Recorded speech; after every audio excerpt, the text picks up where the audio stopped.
Hello everybody. Today we are recording with Jameson on scary videos. There's a lot I've already seen, but one of them gets me again. Yeah. Oh, yeah. You suck. It's dark in here too.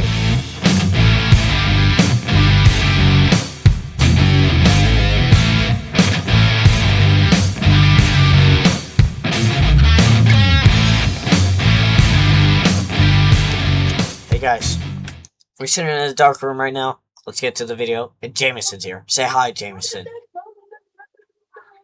Hi.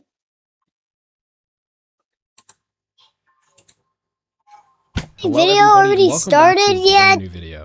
So before we start yapping We're gonna about watch some two movies and videos. some jump scares, I would like Oh, to we say that should've in the watched past, one. it sounds like I've been blind hating on jump scares, and honestly, that is not the case. But when I have talked trash about jump scares, it's one type of jump scare in particular. The one that has no build-up, the one that has no correlation to anything whatsoever, that's just thrown at the audience faces to say, ooh, my movie is spooky, my movie's scary. But sometimes jump scares can be really effective and integrated really well into the story.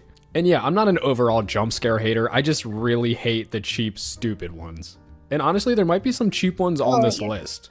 I am going based off of public opinion, and then I'll also throw in some of my favorites as well. But honestly, the scary Start to the video. kind of a crazy way to introduce her, but I digress. For some reason, she sent an email to us that had this video right here. It might look familiar. And I'm not gonna lie, it kind of scarred me for the rest of my life. Literally everything I watched on the internet after that, I assumed was just gonna be a jump scare.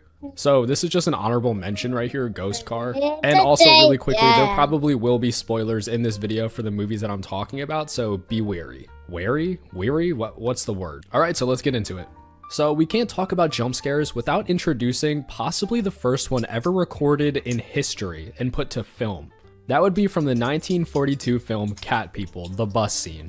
So this isn't super crazy compared to what we have now. The jump scares these days are just insane. But back in the day, I guarantee this probably killed a few people. The audience wasn't really used to this like cop out, jump scare, loud noise, so it was very effective at the time.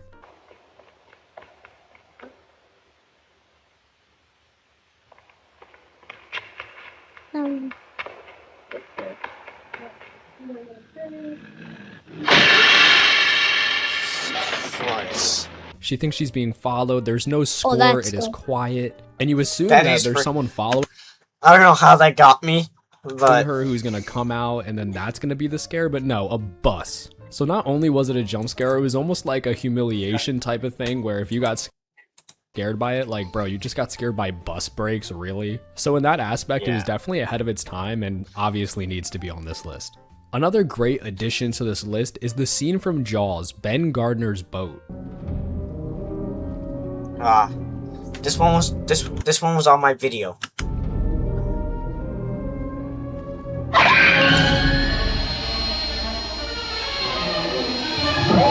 Now, I remember watching this film and being absolutely thrown off by this. It's a movie about sharks, so the audience assumes that, oh, you're looking through this hole in a boat, there's just gonna be a shark that pops through. Nope, it's a big floating head of deceased man.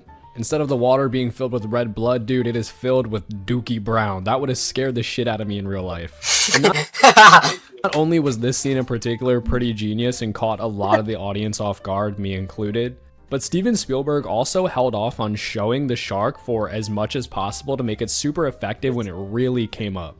And also, this dude's face is just super, like, decrepit and kind of uncanny valley looking. And if you saw this when it came out in 1975, please tell me if this actually, like, affects you to this day. Like, do you still see this dude's face in your dreams? This one is definitely awesome. Jaws is a crazy series of movies if you ever want to watch them. I remember sitting down and watching the whole entire franchise. And honestly, I did not hate a single one. Yeah, they got really bad towards the end, but its badness almost just added to its charm. I just don't hate them. So call your boys over, have a Jaws marathon. What was that? Have a great time. Let's move on to the next jump scare. Now, this one is a definite spoiler, so maybe don't watch this part. This is one of the first times where there was like a cop-out ending to a horror film. I believe Carrie did something similar to this. It's not on this list because I personally don't think it's that scary, but it is very important when it comes to the jump scares in horror films. But this cop-out ending basically just makes you feel like everything is fine, everything is good.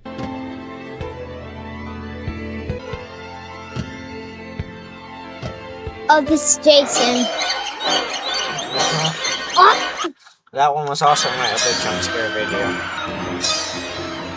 And then all of a sudden, Jason just pops out of the water and rips Alice out of the boat, and no one was expecting it. It actually just so happens that the scene wasn't even in the original script. FX guru Tom Savini, I'm so sorry if I pronounced that wrong, thought he could get one final scream out of the audience, and to accomplish that, he basically lifted Carrie's finale, even down to the possibility that it was all a dream. And some say if it wasn't for this last minute addition, Friday the 13th may have never become a beloved horror franchise, but I don't believe that. Yeah, but this scene is so well known for a great reason. It's an awesome cop-out, and I love when horror movies do this. Now, there's this jump scare from The Ring remake from 2002, which honestly is a great remake. I don't think it gets enough credit for how awesome it truly is, and it definitely feels like its own independent film. It doesn't feel like it's riding off the back of anything else, and I honestly recommend it for anyone watching this film. Definitely check out The Ring remake. There is a scene in this film, guys, that has traumatized me since I was a wee child. I don't remember exactly where I was, but I saw The Ring on the shelf in some sort of store when I went out with my mother shopping. I was probably under the double-digit age when this happened, and I remember just wanting to watch it so bad. So I asked my mom if I can get it. For some reason, she said yes. And I remember we were taking the bus home, and I was just showing everybody this movie. I remember talking to them like, oh, I got The Ring. I cannot wait to watch this movie. I was so excited. And if I were to show you this just blindly, I'm just going to show you the clip. Another one. Rachel, please. So if you ever have anything to say about editing, go to his TikTok page. I saw her face. It definitely is not as effective as when you're actually watching the film. And honestly, that goes for a lot of these films. You really need to be encapsulated inside the environment of this film to feel these jump scares. But when I saw this as a child, I never touched that movie up until like maybe a year ago. That scene was honestly haunting and traumatizing, and I will never forget it. Who's to blame here, myself or one? Yeah, Jameson. So he's gonna what? You take that. It's very, very scary. TikTok. Yeah, that was very, very scary. Let's hope I Gonna get watch some it, new or my ones. mother for letting me buy it. Who knows? It's a toss-up. But I'm not gonna lie, this did honestly start my love for horror movies, because after I got deathly afraid of this jump scare, I was like, what else is there in store for these type of films? I cannot wait to watch more when I'm less of a baby. But yeah, this scene is awesome, and honestly, it is such a great film. And yeah, let's move on to the next jump scare on this list. Now, I don't really know if anyone is going to agree with me on this one, but that scene from Signs when the alien walks out during the live broadcast was fucking traumatizing. Yeah, another one that's on my favorite.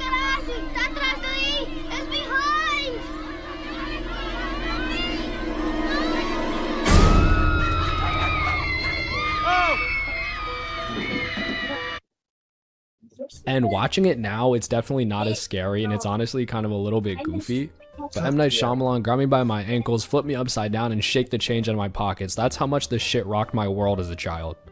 The mockumentary style, the found footage aspect of it, I wasn't really used to it as a child, and it definitely bumped it up a few notches when it comes to horror. I kind of thought this was real. Like Paranormal Activity, I'm really scared. I really got scared of that first one. I didn't sleep all night. I was a stupid kid though, so I fell down the stairs and I got stitches on my forehead. That honestly might explain all. So yeah, I don't really know if you guys agree with me on this one. I'm adding this as like a personal choice. But Signs is a sick movie. Everyone should check it out.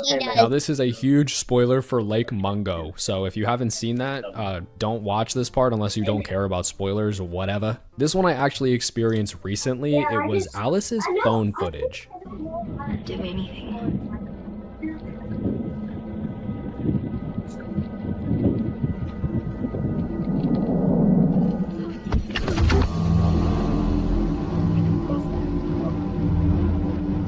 At some point, This is her. this figure came towards her from out of the darkness. I recognised the face as soon as I saw it on the phone video. It was the same face of the body What? What the? that I had identified at the dam. It was Ellie's body and Ellie's face. And there honestly weren't that many jump scares. I know you see that, Jameson. What?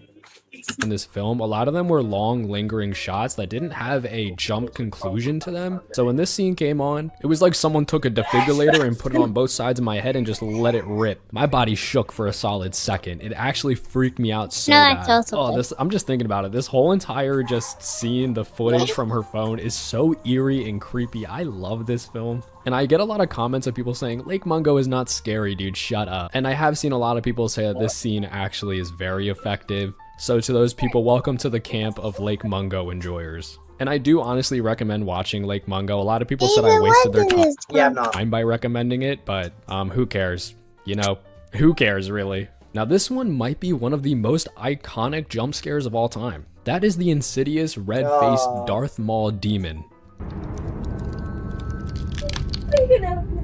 It said Dalton. This again. It's always. This is gonna get me again, I bet you. I can still hear that voice. Jake, I watched it, guys. You're doing a big build. Second time. There isn't much to say about this. It's honestly amazing. James Wan killed it with this film. And this might be the most effective jump scare that I've ever experienced in my whole entire life. I don't think the rest of the movies in this series are as effective as the first one. But this jump scare is so iconic. You've probably seen it You good, Jameson? Uppercase power, underscore lowercase pros. before if you're a Well, you fan might of need to horror turn in your mic any up, way, 'cause shape, or it's form. quiet. And it is so smart. It is such a great cut to an amazing jump scare. I know I keep saying this, but you should check out Insidious. Even if you don't find it scary, I still think it's an entertaining ghost film. And yeah, I seriously need to rewatch this movie. Alright, so that is going to be it for this video. I really hope you enjoyed. I know I left out a ton of jump scares, which means if this video does well, I will probably do a part 2. So because of that, definitely leave a comment below of what your scariest jump scare of all time is, and I will definitely try my best to add it to the next video. So I hope I gave you a pretty good escape from reality for a little bit and you enjoyed your time here. And if you did, please consider subscribing because I do horror content every single week, even though I missed the last 2 weeks. And yeah, I'll see you guys in the next one. Have a great day, great night, and goodbye. Hello, everybody. That's and it. you know we're gonna make a big vlog. Yeah. Um.